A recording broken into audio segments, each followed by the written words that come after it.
एक लंबे समय पहले रंगापुरम नामक एक गांव था। उस गांव में रंगी और रमनी नामक दो सहेली रहते थे। वो दोनों एक ही गली के आमने सामने घरों में रहते थे। उन दोनों में रंगी बहुत अच्छी थी, सबसे बहुत अच्छी तरह से बात करती थी। अरे आई, कैसे हो आप? सब ठीक? सब ठीक ही है बेटा। अरे वाह, बोलो आज क्या पकाया आपने? कुछ नहीं बेटा। अरे ऐसे कैसे? ये लो, ये मूली लेकर आप कुछ बनाओ। मेरी प्यारी बेटी, शुक्रिया। 100 साल जियो बेटी। ऐसे वो सबसे अच्छी तरह से बात करते हुए मिलजुल के रहती थी। जितना था उतने में खुश रहकर सबकी मदद करते हुए रहती थी। और ऐसे ही उसको अपनी सहेली रमनी से भी बहुत लगाव था। लेकिन रमनी अपने आप को आईने में देखकर, आहा, इस सारी दुनिया में तुझसे बढ़कर कोई खूबसूरत नहीं है। इतनी सुंदरता की कोई भला प्रशंसा किए बिना कैसे रहे? तुम्हारी सुंदरता और चतुराई के आगे कोई खड़ा नहीं रह सकता। रमणी हमेशा उसके सुंदरता और चतुराई के बारे में सोचते हुए बहुत गर्व महसूस करती थी और उसी अहंकार से, हाँ, मेरे पास इतने पैसे और सुंदरता है, इसीलिए उस रंगी जैसे लड़कियां भी मेरे ही साथ दोस्ती करती है, वरना इस रंगी से मैं कब बात करती। हाँ, ऐसे सोचते हुए वो उसके घर के अंदर चली जाती है। रंगी के पिता को खेती में नुकसान होने के कारण उसके परिवार की आर्थिक स्थिति बदल जाती है। ये देख रंगी अपने आप में, मुझे कुछ करके पापा को सहारा देना होगा, ऐसे सोचती है। उसी दुखी में वो फलों का व्यापार करने की फैसला लेती है और तुरंत फलों की दुकान का इंतजाम करती है रंगी। रंगी के इस दृढ़ निश्चय का गवाह उसकी दुकान आकर उसके सहारा देने वाले ग्राहक थे। उस गांव के सारे लोग रंगी के पास ताजा फल खरीदते थे।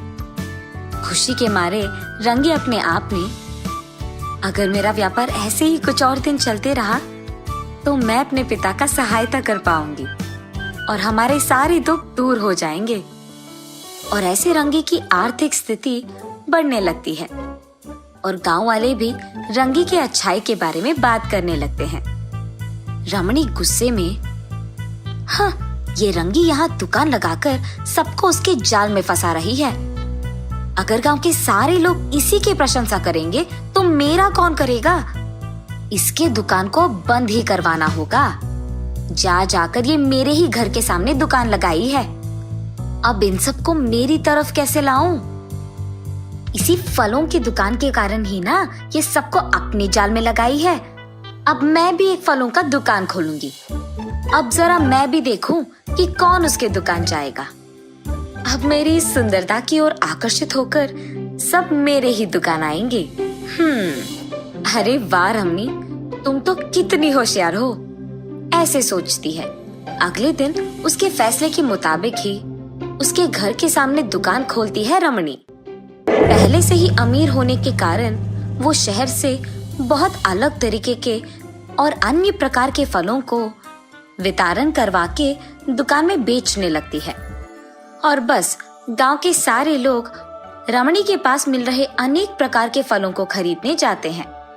रमणी, तुम्हारी सुंदरता की तो तुलना नहीं है। तुम्हारे कारण ये फलों का दुकान भी सुंदर दिखने लग रहा है, और तो और ये होशियार भी है, इसीलिए इतने प्रकार के फलों को यहाँ ले आई है।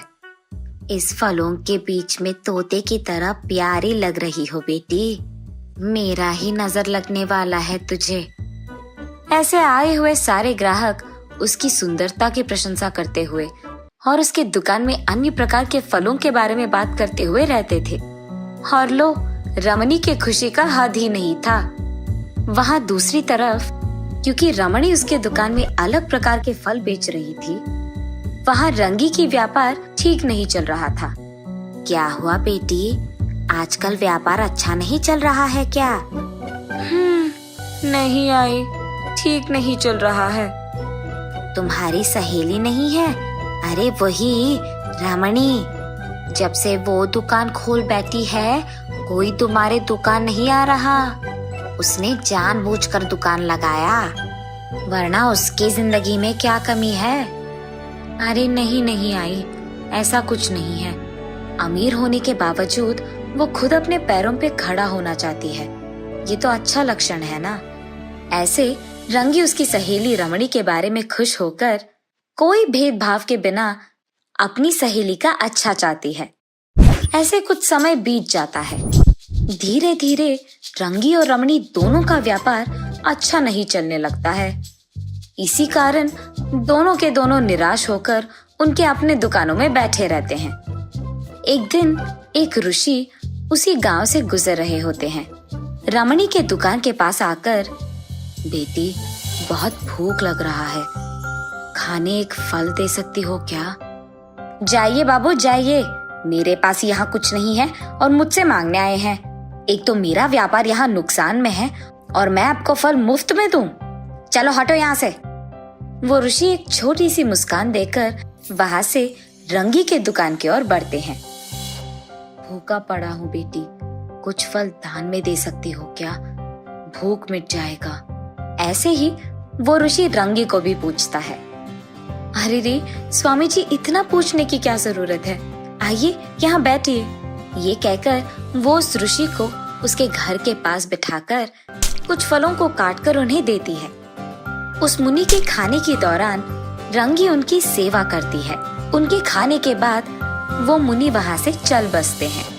खुश रहो बेटी, ये कहकर एक छोटी मुस्कान देकर उनके पास मौजूद पवित्र जल को रंगी के दुकान में मौजूद फलों पे डालकर वहाँ से चले जाते हैं और रंगी उनको नमस्कार करती है। पीछे मुड़ते ही उसके दुकान में अलग प्रकार के बहुत सारे फल देख रंगी आश्चर्यचकित हो जाती है। कुछ देर बाद, रंगी आज मेरे घर में बहुत सारे मेहमान आए बेटी और खाने के लिए फल चाहिए। तुम्हारे पास मौजूद सारे फलों को मेरे गाड़ी में लगाओ।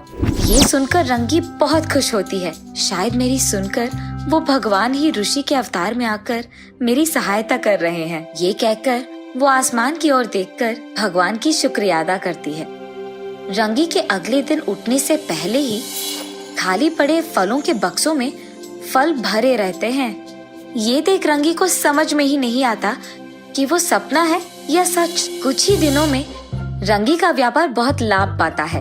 तब से हर रोज सुबह रंगी के उठने से पहले ही फलों के सारे बक्सों में फल भरे रहते हैं और बस कुछ ही दिनों में रंगी अमीर बन जाती है। ये सब देख रमणी, ये सब रंगी ने कैसे किया, ये सोच वो दंग रह जाती है। रंगी के पास जाकर, क्या हुआ रंगी, अचानक तुम्हारा व्यापार इतना अच्छा चलने लगा? और बस जो कुछ भी हुआ रंगी उसे बताती है। अरे रे, अगर मैं उसी दिन उस ऋषि को फल दान में दे देती तो शायद मुझे ये सब मिलता। मैंने ये मौका खो दिया। ऐसे अपने आप में वो निराश होती है और उसी दुख में वो अपने घर चले जाती है। अब उस रंगी का किस्मत अगर मुझे हासिल करना है तो उसकी दुकान में मौजूद टोकरी को मुझे चुराना होगा। ये फैसला करके रमणी रात के समय में रंगी के दुकान जाकर उसकी टोकरियों को चुराती है।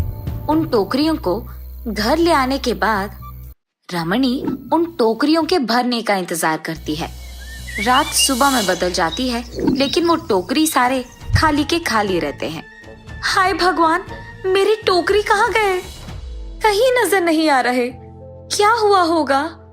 रंगी ऐसे अपने टोकरियों को ढूंढते ढूंढते रमणी के दुकान की ओर बढ़ती है। वहां उसे फलों की टोकरियों के साथ दुखी बैठी रमणी दिखाई देती है और बस रंगी को सब समझ में आता है। रंगी को देख रमणी निराश होते हुए उसके पास जाकर, मैंने बहुत बड़ी गलती किया है, मुझे माफ करो। घमंड और जलन के कारण ही मैंने ये सब किया है। अपनी गलती मानने के लिए भी हिम्मत की जरूरत होती है रमणी, और तुम बहुत हिम्मत वाली हो। रमणी को ये कहकर रंगी अपने टोकरियों को लेकर उसके घर चले जाती है। माफ करने वाले महान हैं। ऐसे रमणी रंगी के बारे में अपने मन में सोचती है। ऐसे सहेलियां दोनों एक दूसरे को अच्छी तरह समझकर अपने खुद के व्यापार करने लगते हैं।